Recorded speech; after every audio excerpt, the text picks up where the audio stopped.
এই মেয়েটি তার পাও জোর করে একটি জুতোয় ঢোকাতে যাচ্ছিল।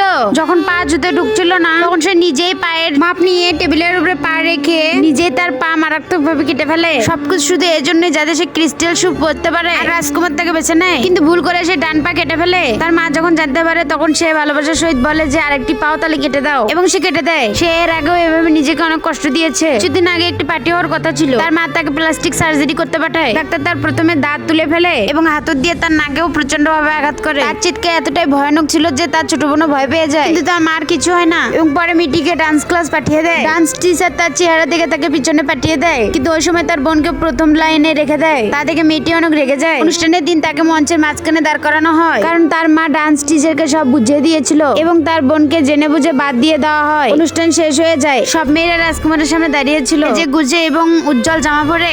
রাজকুমারের চোখ সোজা ওই মেয়েটির উপরে পড়ে এবং রাজকুমার তাকে বেছে নেয়। কিন্তু তখনই একটি সাদাসিধে মেয়ে ভিতরে চলে আসে এবং মুখে মাস্ক পরা ছিল। যখনই রাজকুমারের নজর তার উপরে পড়ে, ও বাকি সবাইকে ভুলে যায় এবং তাকে ডান্স করার জন্য ডাকে। এবং ডান্স করতে করতে সে ওই মেয়েটার দেওয়ানা হয়ে যায়। তখনই মেয়েটি জানতে পারে যে ওই মেয়েটি অন্য কেউ নয়, সে তার ছোট বোন। তার বোন ভয়ে ওখান থেকে পালিয়ে যায়। রাজকুমার তখন তার পিছে দৌড়ে যায়। তাকে না পায়, তার জুতো পেয়ে গেছে। তাই সে বলে এই জুতোর সাথে যে ম্যাচ করতে পারবে সে একমাত্র আমার রানী হবে। তারপর জানতে পারে চ্যানেলটি লাইক করে সাবস্ক্রাইব করো এন্ড কমেন্ট বক্সে পার্ট 2 লিখে যাও।